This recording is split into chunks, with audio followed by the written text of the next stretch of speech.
At Dalton, near Thirsk in Yorkshire, there is a mill. It has quite recently been rebuilt, but when I was at Dalton, 6 years ago, the old building stood. In front of the house was a long mound which went by the name of the Giant's Grave, and in the mill you can see a long blade of iron, something like a scythe blade, but not curved, which was called the Giant's Knife, because of a very curious story which is told of this knife. Would you like to hear it? Well, it isn't very long. There once lived a giant at this mill who had only one eye in the middle of his forehead, and he ground men's bones to make his bread. One day he captured on Pillmore a lad named Jack, and instead of grinding him in the mill he kept him grinding as his servant, and never let him get away. Jack served the giant 7 years, and never was allowed a holiday the whole time. At last he could bear it no longer. Topcliffe Fair was coming on, and Jack begged that he might be allowed to go there. "No, no," said the giant, "stop at home and mind your grinding." "I've been grinding and grinding these 7 years," said Jack, "and not a holiday have I had."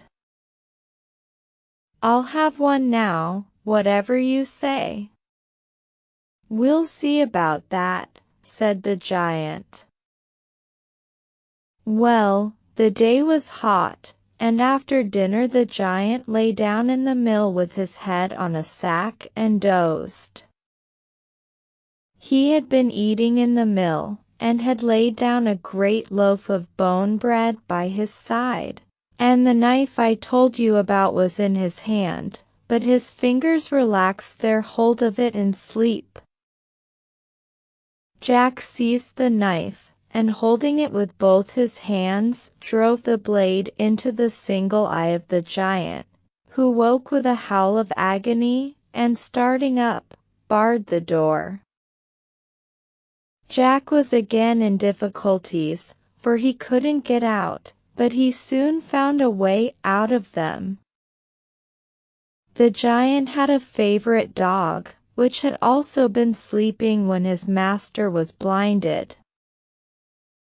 So Jack killed the dog, skinned it, and threw the hide over his back. "Bow, wow," says Jack.